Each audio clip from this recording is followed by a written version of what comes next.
কি কি বাজার করে নিয়ে আসলাম দেখাই একটু। এখানে আছে ডাঁটা শাক, একটা লাউ, লাউটা কিন্তু খুব কচি। আর এনেছি এখানে 1 কেজি মুগ ডাল।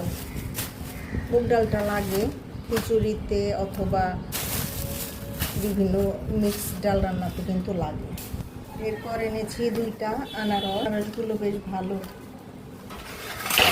আর এনেছি সবজি, আসলে শাক সবজি ছাড়া তো চলেই না, শাক সবজি প্রত্যেক দিনই বেশ লাগে। বেগুন, বরবটি,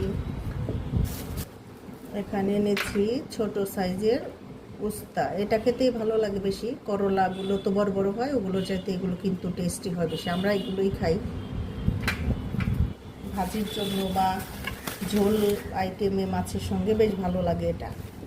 এনেছি গাজর, তারপর সিম নিয়ে আসলাম, সিমগুলো বেশ ভালো। অল্প করে জলপাই এনেছি ডাল খাওয়ার জন্য, ডালের মধ্যে দিয়ে টক ডাল খাবো, জলপাই দিয়ে ডাল কিন্তু বেশ ভালো লাগে। আর এনেছি মৌসিম, এটা মৌসিম বলি, আবার এটাকে কাটালি সিমও বলে অনেকে। কাটালি সিম বা মৌসিম এগুলো কিন্তু ভর্তা খেতে বেশ ভালো লাগে, এটার ভর্তা খুবই মজা হয়।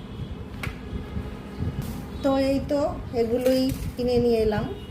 নিত্য দিনের বাজার সদাই তো আসলে লাগেই, সব কিছু শাক সবজি ফল মূল এগুলো সব সময় লাগে। এই ছিল আজকে আমার বাজার সদাই।